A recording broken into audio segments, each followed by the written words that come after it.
Ladies and gentlemen, the long-awaited, highly anticipated session 26 of the United States National Starting 11 Champions League with Dave Aronberg, the head coach of the Ladue High School Rams. Good morning, Wales. Top of the morning to you, Dave. Death, taxes, and the starting 11. Man, you're on a roll, baby. Well, I got a lot today. Yeah. I'm ready to jump in. You ready? Well, I got to talk about the sponsors. Go for it. About Select Soccer. You know that I know that you know that Select Soccer isn't square. That's a round ball for sure, man. And it's the ball of the St. Louis High School Champions League and the National Champions League. So it's top shelf. And they give out the Virtuoso Award, which is coveted. It's a magnificent trophy. It's the ball encased on a wooden stand with plexiglass around it.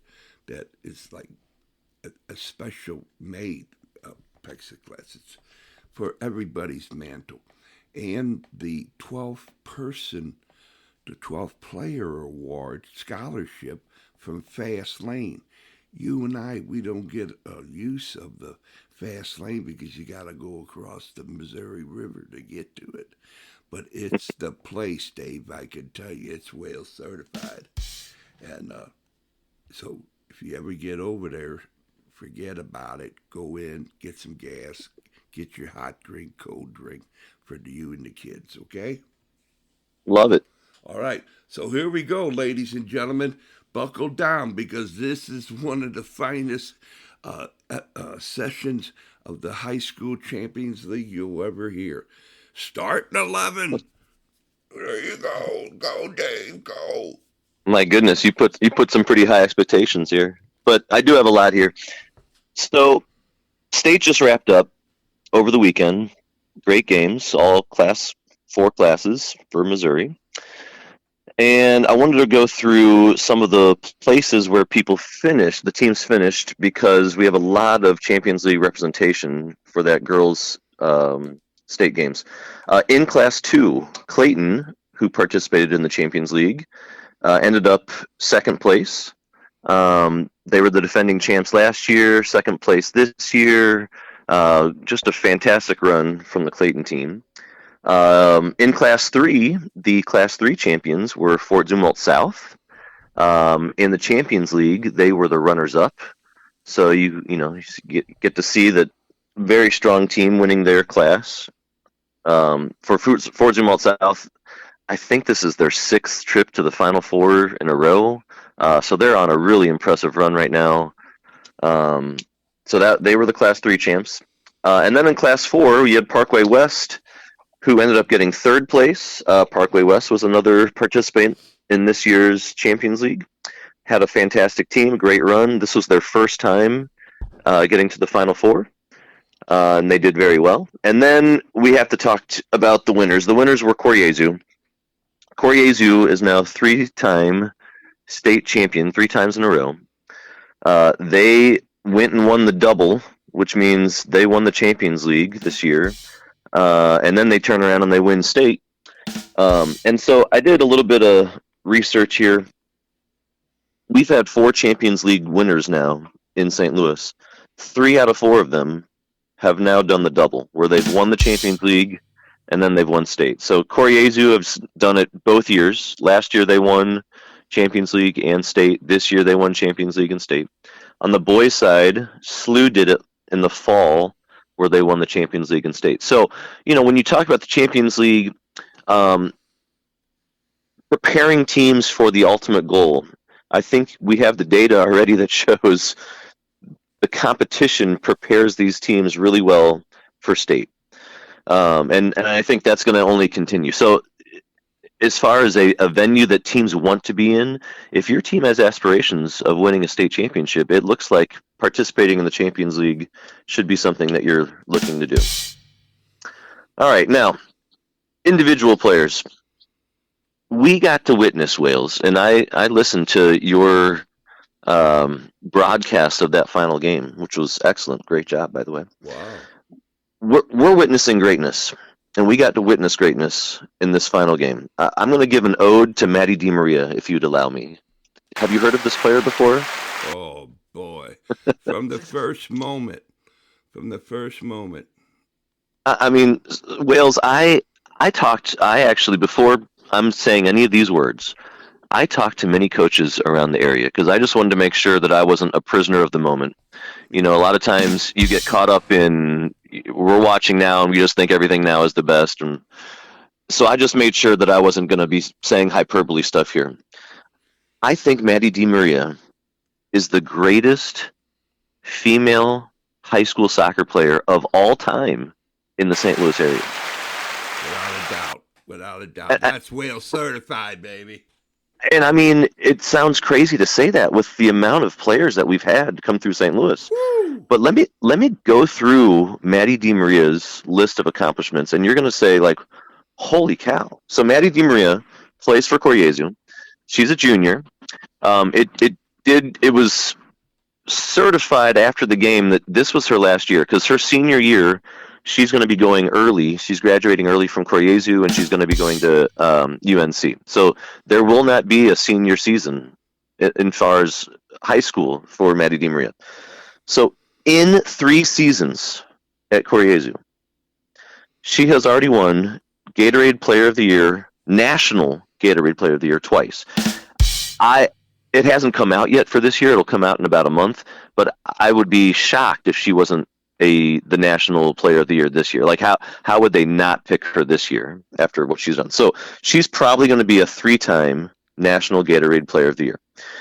In her 3 years playing at Coriezu, 3 state champions. So again, it's one thing to be a great individual player, but she has the team success to back it up as well. The stats here are astounding. This year, against one of the toughest schedules in the state, I would say, she ended up with 67 goals and 25 assists. Now, mind you, when any team goes into playing Coriezu, the number 1, 2, and 3 bullet points are stop Maddie DiMaria. So it's not like she's an unknown commodity that other coaches aren't game planning for. They're trying everything to stop this girl, and still, she is playing amazingly. All right, 67 goals and 25 assists. That's more than my team had this year. So, I mean, this is crazy numbers. Let's look at the playoffs because, you know, when the light shines bright, how do the players perform? In 6 games in the playoffs this year, again, Class 4 schedule, they're playing great teams. She had 17 goals and 6 assists in those playoff games. So it's not like her 67 goals are coming in the regular season against horrible teams. All right, let's look at state. At state, the 2 games at state, she had 7 goals at state plus 2 assists. All right, so when you look at it, and I watched the semifinal game a lot. I'm good friends with Coach Wayland at Parkway West. They had a great game plan for her. I mean, they were man marking her, they're bracketing her. They did everything they could to take her out of this game. All right. So Wales, what does she do? She scores 2 goals out of the air. So I mean, it's like you try to stop her on the ground, and then all of a sudden she becomes this aerial threat. It looked like Abby Wambach. It was Abby Wambach on the field, heading the ball in twice. Then she splits a double team to score. Then she gets a backheel goal. The only thing she missed, which was the most surprising, she missed a PK, which was like, for Maddie DiMaria, she could probably score those in her sleep. So I think we really need to step back and give some appreciation here to really witnessing history. Maddie DiMaria, who has now participated in 2 Champions Leagues in St. Louis here, is probably the best ambassador for the Champions League, for high school sports that we could ever have asked for. And besides being such an amazing player, she's an amazing person. And just the way she carries herself, her body language on the field, the way that she has always been all in for high school sports, it's been a blessing that we've had Maddie DiMaria. And I think we all need to, send the flowers, wish her well, because I think honestly, Wales, we're going to be seeing her on the national team. I'm old enough to have seen Becky Sauerbrunn play high school soccer in St. Louis, an amazing player. And then in my years, I'll be honest, the second best player that I've ever witnessed coaching was a girl named Kirsten Davis. She played for Westminster. She's now a professional soccer player. But then you have Maddie DiMaria, and it's like, again, I'm going to go back to it. She's the best high school soccer player I've ever seen. Like, she's it. So there's that. And you got any words on that, Wales? You've watched a lot of soccer. Yeah, man. And my jaw dropped at Mia Hamm. And ladies and gentlemen, Mia was there. Now it's Maddie's time. Oh my God, man. I mean, from the get-go, when she was a freshman, you say, what? Check the papers, man. Check the papers. But she had that, that freshman smile, and she enjoys the game. And if you're an emotional type of guy like myself, you're there crying and tears of joy to say, my gosh, I'm seeing it. I'm seeing it. And so, and thank you, Dave, for recognizing the moment. It can't go by. It's a moment we will never forget. Well, and I think this is going to tie into maybe something I'm going to say in a second here too. I think Maddie choosing to play high school, because she didn't have to. We all know that. She didn't have to play high school. Her choosing to play high school and her getting the platforms like the Champions League, I think Maddie would be one of the first to also agree that playing high school has helped develop her too. So when we do see her on the national stage, she can go back and say, playing in the Champions League games, that helped develop. But playing in high school, playing where the team was such a big part, this all was part of the process. And so, Maddie, we thank you. What a great just ambassador for the sport you've been, and we all wish you luck. Yeah, and post script is that the family, the Di Maria family, they don't take a back seat to nobody in St. Louis soccer. Just the historical mother and father and all both sides of the family. And there she goes. She gets Wales certified. And she smiles, and every time I see her, I said, "You're Wales certified," and she smiles, and that's the way it goes, man. Yeah, St. Louis royalty. I think it's just great story all around. All right. All right, let me get to story 4 here. I'm going to go back to the Champions League a little bit and talk about. I did a little deep dive of who's making the Champions League. So in St. Louis, we've had 2 Champions Leagues, boys and girls. In the boys' side, out of the 32 teams, because we've had 2 renditions of this with 16 teams in, 24 of those 32 teams have been Class 4. All right, and then you've had 5 Class 3 teams, 3 Class 2 teams over the 2 years. Girls, very similar. 24 of the 32 teams have been Class 4, 6 Class 3 teams, 2 Class 2 teams. Okay, now, why do I bring this up? The Champions League is doing what I think our Missouri high school playoffs should be doing, which is the goal is competition. And I've been pretty vocal this past week. Anyone that follows Ladue Soccer on Twitter has been blessed with their timeline with a bunch of arguments on how Missouri should be running the playoff system.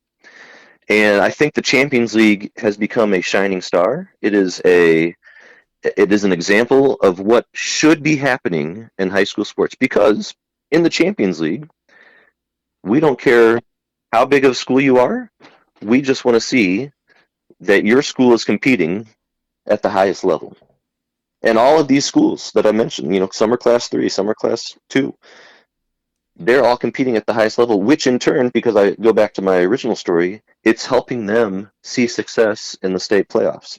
All right, now, our Missouri system should be striving to do what the Champions League is doing right now, which means instead of just basing classifications on enrollment, which we know is not the highest indicator of how good your team is, the state should be trying to get the best teams in the best class so we can really see at the state level who's the best of the best.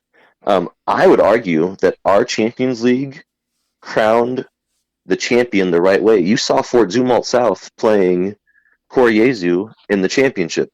That to me was probably should have what the state championship should have been. But we got it right here at the Champions League in Missouri. The high school program, I believe, is still steps behind. So one of the joys for me of working with the Champions League is showing how the playoff system should be working so that Missouri can see, oh my gosh, this is really cool. This is how we should be running things at the state level. So I think we've kind of become an example that I'm hoping will be at the cutting edge, the forefront, because I'll tell you, Wales, in just talking to coaches, there is momentum growing for things to change at the high school level. And I think the Champions League has some of that, something to say about that. So there's my 5, Wales. It's a movement, baby. It's a movement. Yes, sir. Dave, I wanted to crown you the 11th minute man. Did I make it? Oh, yeah. Well, you got the whale. I go a little over, but, and because of the special Matty D. Maria ode, I mean, we can give it, but you got it, man. You got it. Whale certified under 11 minutes. Appreciate it. All right, man. I mean, All right. yeah, I'll be Until next time.